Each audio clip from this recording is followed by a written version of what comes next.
بسم اللہ الرحمن الرحیم۔ دوستو السلام علیکم، میں ہوں محمد رمضان اور آپ دیکھ رہے ہیں دیسی ڈیرا یوٹیوب چینل۔ دوستو آج ایسا ایک بزنس آئیڈیا میں آپ کو دینے جا رہا ہوں کہ جس میں پرافٹ بھی ہے اور آسانی بھی ہے، کیونکہ اصل بات یہ ہوتی ہے کہ بات کر دینا یا کوئی چیز کتاب میں لکھی ہوئی پڑھ لینا ایک الگ بات ہوتی ہے۔ بندے کو کسی چیز کے سمجھ یا تجربہ اس وقت حاصل ہوتا ہے کہ جب وہ پریکٹیکل کسی فیلڈ میں کوئی کام کرتا ہے، اس کے سامنے جو مشکلات آتی ہیں، پریشانیاں آتی ہیں،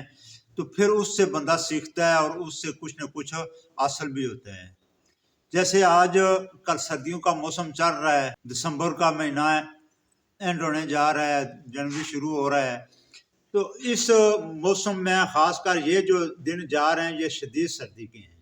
تو اصل میں یہ ہے کہ جو بزنس آئیڈیا میں آپ کو دینے جا رہا ہوں، اس کے لیے ہمیں پرانی روایات کو چھوڑنا پڑے گا۔ ہم لوگ کیا کرتے ہیں کہ زیادہ تر جو میرے یہ پہاڑی علاقے کے میرے دیکھنے والے ہیں، یہ بخوبی اس چیز کو سمجھتے ہیں کہ آج کل جو ہے تقریباً ہمارے پاس جو پٹھے ہوتے ہیں جانوروں کو کھلانے کے لیے، خشک گھاس کی صورت میں یا مکئی کے جو ٹانڈے ہوتے ہیں ان کی صورت میں، یا باقی باجرہ جوار جو بھی خشک کر کے رکھی ہوتی ہے، یا گندم کی کوئی توڑی ہوتی ہے، ہمارے پاس کوئی سٹاک پڑا ہوتا ہے، ان دنوں میں آ کر تقریباً وہ اینڈ لگ جاتا ہے۔ تو اس کے بعد ابھی دیکھیں کہ جنوری فروری یہ شدید دو سردیوں کے مہینے ہیں، اگر ہمارے پاس پٹھے نہیں ہوں گے تو ہمارے جانور جو ہے نا زہر ہے، ہم نے ان کے پیٹ بھرنے کے لیے بازار کا رخ کرنا پڑے گا، پیمنٹ خریدنا پڑے گا، یا مطلب توڑی خریدیں گے یا کوئی اور چیز جو ہے نا ان کو، مطلب توڑی کے علاوہ تو اور پیمنٹ بازار سے ملنا مشکل ہوتی ہے اس علاقے میں، کیونکہ جو ہمارے دوست یا بھائی پنجاب کے رہنے والے ہیں ان کے لیے مشکل تو نہیں ہے، کیونکہ ان کو ہرے پٹھے بھی دستیاب ہوتے ہیں، ان کو بارشوں کی اتنی ضرورت نہیں ہوتی ہے، پٹھے وہ تیار ہو جاتے ہیں، پانی کھلا ہوتا ہے، ان کے لیے مشکل نہیں ہوتی ہے۔ لیکن یہ جو میرے سراؤنڈنگ ایریا ہے، ان علاقے کے لوگوں کو ہمارا ایک سب سے جو بڑی بات ہے، ہم جو جانور ایک دفعہ خرید لیتے ہیں، نسل در نسل وہی جانور چلتے رہتے ہیں۔ کوئی 2-4 گئیاں رکھ لی ہیں یا کوئی ایک آدھی بھینس رکھ لی ہے، تو ہماری کوشش ہوتی ہے کہ ان کو سیل نہ کیا جائے، ان کے آگے بچیاں بچڑے جب عید قربانی کی عید پر تیار ہو جائیں وہ سیل کر دیتے ہیں، یا ویسے مطلب گھر کی کوئی ضرورت بن جاتی ہے تو اس وقت کوئی جانور سیل کر دیتے ہیں، ورنہ ہم جو ہے نا وہ نسل در نسل جو ہے نا وہ جانور چلتے رہتے ہیں۔ تو اس کے لیے کیا ہوتا ہے کہ ظاہر ہے پھر سردیوں میں ان کا پیٹ بھرنے کے لیے ہمیں کچھ نہ کچھ کرنا پڑتا ہے۔ تو اس کا اندازہ میں نے جو لگایا ہے، کیونکہ ابھی جب میرے پاس ابھی پٹھے ختم ہونے پر آئے ہیں تو مجھے اس چیز کا احساس ہوا ہے، تو میں نے سوچا ہے کہ میں ایک ویڈیو بنا کر اپنے دیکھنے والوں کے ساتھ بھی شیئر کر دوں۔ اس میں یہ ہوتا ہے کہ پھر ہم جب پیمنٹ چیز خریدتے ہیں، ابھی تقریباً ہمارے یہاں 1800 سے 2000 روپے من تک جو ہے نا وہ توڑی سیل ہو رہی ہے۔ ابھی خود اندازہ لگا لیں کہ 2000 روپے کی من اگر توڑی ہم بازار سے خریدتے ہیں، پھر گھر تک یا اپنے ڈیرے تک لاتے ہوئے کرایہ بھی بھرنا پڑتا ہے، تو وہ توڑی ہمیں 2200-2300 روپے من پڑ جاتی ہے۔ ابھی 2200-2300 روپیہ من لے کر آگے 2 مہینے آپ خود اندازہ لگا لیں کہ جہاں 5-6 جانور ہوں کھانے والے، تو آپ کا 2 مہینے میں کتنا خرچہ ہو جائے گا۔ تو میرا خیال ہے اتنی ان جانوروں کی قیمت نہیں ہوگی جتنا ہم ان کو جو ہے نا 2 مہینے میں ان پر خرچہ کر دیتے ہیں۔ تو اس لیے آپ کو میں یہ مشورہ دینے جا رہا ہوں کہ اگر آپ نے اس کام کو ایز اے بزنس کرنا ہے، اس سے فائدہ اٹھانا ہے، تو جو طریقہ کار میں آپ کو بتاؤں گا انشاءاللہ اس میں سے زیادہ فائدہ بھی ہے، آسانی بھی ہے، اور آپ جو ہے نا فضول خرچے سے بھی بچ سکتے ہیں۔ تو وہ آئیڈیا کیا ہے کہ بات کو ابھی میرے خیال ہے کہ آپ سمجھ چکے ہوں گے کہ جس مقصد کے لیے میں یہ ویڈیو بنا رہا ہوں اور آپ کو سمجھانے کی کوشش کر رہا ہوں، بیسیکلی جانور رکھنے کا مقصد یہ ہوتا ہے کہ یہ مشکل وقت میں ہمارے کام آ جاتے ہیں۔ جب ہمیں ضرورت ہوتی ہے ایک گدھا جانور بیچ کر اپنا ہم سسٹم چلا لیتے ہیں، لیکن اگر خرچہ ان کی قیمتیں خرید سے بڑھ جائے تو پھر میرا خیال ہے کہ وہ جانور رکھنے کا اتنا مقصد نہیں ہے.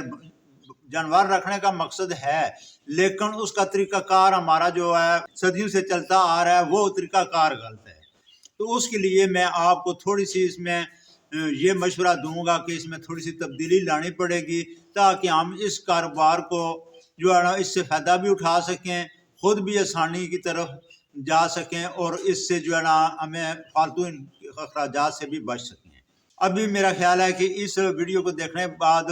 کچھ میرے دوست یا بھائی وہ کہیں گے کہ ہم نے بکریوں کا شوق کرنا ہے, ہم نے بکریاں ہی رکھنی ہیں, بچڑوں اور کٹوں کا جو ہے نا وہ کام کرنا ہے تو وہی رکھنا ہے, بکریاں نہیں رکھنی ہیں. میرے بھائی اگر آپ نے ایز اے بزنس کرنا ہے, اس میں کامیابی حاصل کرنی ہے تو پھر آپ کو دونوں کام کرنے پڑیں گے. تو نمبر 1 پہ ابھی جیسے یہ سیزن چل رہا ہے, سخت سردیوں میں کا سیزن چل رہا ہے, اس سیزن میں بکری کا سنبھالنا آسان ہے کیونکہ چھوٹا جانور ہوتا ہے, اس پر اتنا زیادہ خرچہ نہیں کرنا پڑتا ہے. ہرے پتوں والے جو درخت ہوتے ہیں میں کافی ویڈیو میں بتا بھی چکا ہوں, تو یہ 8-10 ہزار کے آپ آسانی سے خرید سکتے ہیں, جس پر آپ کے تقریباً 15 سے 20 جانور جو ہے نا بکریاں بکرے وہ آپ آسانی سے جو ہے نا یہ سردیوں کے 2-3 مہینے نکال سکتے ہیں. تو اس کے لیے آپ کو مشورہ میں یہی دوں گا کہ آئندہ کے لیے چلو آپ ابھی تو یہ سردیاں چل رہی ہیں, ابھی تو کچھ نہیں ہو سکتا ہے, لیکن اس سے آگے جو ہے نا آپ اس کی ایک روٹین بنا لیں, ایک پلان تیار کر لیں کہ آگے جو ہے نا قربانی کی عید آ رہی ہے, تقریباً مئی کے اینڈ پہ جو ہے نا وہ عید آ جائے گی. ابھی اگر ہم نے نومبر میں قربانی والے بکرے خرید لیں, بڑے جانوروں کو ختم کر دیں اور نومبر کے مہینے میں اکتوبر نومبر کے مہینے میں بکرے خرید لیں ہم قربانی والے, اپنی انویسٹمنٹ پر جو ہے نا وہ منحصر ہے کہ آپ کتنا پیسہ جو ہے نا وہ اس میں انویسٹ کر سکتے ہیں, جتنا آپ کے پاس بجٹ ہوگا. ظاہر ہے آپ 10 بکرے خرید لیں, 15 خرید لیں, 20 خرید لیں, جتنے آپ آسانی سے سنبھال سکتے ہیں اور آپ یہ سمجھتے ہیں کہ ان کے لیے جو ہے نا وہ دانے پٹھوں کا جو ہے نا میں بندوبست کر سکتا ہوں, اتنے وہ بکرے خرید لیں. مئی کے مہینے میں ان کو سیل کریں, اچھا خاصا پرافٹ, کیونکہ 6 مہینے جب آپ نے پالنے ہیں نومبر سے لے کر مئی تک, تو وہ جب نومبر میں آپ خریدیں گے ان کی قیمتیں خرید کے ڈبل تقریباً آپ جو ہے وہ پرافٹ کما لیں گے 6 مہینوں میں. قربانی پر وہ بکرے سیل کر دیں. ابھی وہ جو بکرے آپ نے سیل کیے ہیں اس میں سے آپ اپنا خرچہ نکال لیں, جو آپ کا پرافٹ ہے وہ اپنے پاس رکھ لیں. اگر آپ کے گھر کے حالات ٹھیک ہیں, آپ کا خرچہ چل رہا ہے, آپ اس کو ایز اے سائڈ بزنس کر رہے ہیں, تو پھر آپ کو یہی میں مشورہ دوں گا کہ آپ پوری رقم کے جو ہے نا وہ چھوٹے بچڑے خرید لیں. کہاں پہ کہ مئی کے اینڈ پہ جب آپ نے وہ بکرے سیل کرنے اور جون کے سٹارٹ میں جو ہے نا وہ آپ بچڑے خرید لیں. ابھی اس کا فائدہ کیا ہوگا کہ ایک آپ نے نومبر سے لے کر مئی تک جو بکرے پالے ہیں ان پر آپ کو خرچہ نہ کرنے کے برابر کرنا پڑے گا. وہ کس لیے کہ وہ 8-10-12 ہزار کے جو آپ نے درخت خریدے ہیں پتوں والے وہی خریدے ہیں, باقی ان کو آپ نے چرائی پر رکھنا ہے. شام کے وقت وہ ان کو پتے ڈال دینے ہیں, یا جس دن موسم خراب ہو, بارش وغیرہ ہو, اس دن آپ نے جو ہے نا ان کو باندھ کے جو ہے نا وہ پٹھے کھلانے ہیں. ادروائز جو ہے نا وہ دن کو چرائی کریں گے, شام کو ان کو پٹھے کھلائیں گے, اور رات کو وقت جو دانا ونڈا آپ نے نارمل حالات میں کھلاتے ہیں وہ کھلاتے رہیں. تو اس میں جو ہے نا وہ خرچہ آپ کو نہیں, یا 6 مہینے میں آپ کے بکرے تیار ہو جائیں گے اور وہ بکرے آپ قربانی کی عید پر اچھے ریٹ میں اچھی قیمت کے ساتھ جو ہے نا وہ سیل کر کے آپ جو ہے نا اس سے اچھا خاصا پرافٹ بھی کما سکیں گے. ابھی انہی پیسوں کو اگر آپ اس کو as a business side business کر رہے ہیں تو انہی پیسوں کے آپ جو ہے نا بچڑے خرید لیں. ابھی وہ بچڑے آپ کو 10 ملتے ہیں, 15 ملتے ہیں, 20 ملتے ہیں, جتنا آپ کے پاس بجٹ ہے اس کے حساب سے جون کے سٹارٹ میں آپ جو ہے نا وہ بچڑے خرید لیں. ابھی وہ بچڑے کیا ہوگا کہ آگے ساون بھادوں کا موسم آ جائے گا, برسات کا موسم ہوگا, جو خشک سے خشک جو ہے نا برانی علاقے ہیں وہاں بھی جو ہے نا وہ گھاس وافر مقدار میں پایا جاتا ہے. ساون بھادوں کے موسم میں جو ہے نا وہ آپ کو جو ہے نا کسی باہر سے جا کر وہ ان کے لیے پٹھا خریدنے یا کاٹ کے ڈالنے کی ضرورت نہیں پڑتی ہے, وہ چرائی پر ہی اپنا پیٹ بھر لیتے ہیں. ابھی اکتوبر کے اینڈ تک نومبر کے سٹارٹ تک جو ہے نا وہ بچڑے وہ آپ 6 مہینے ان کو پالیں.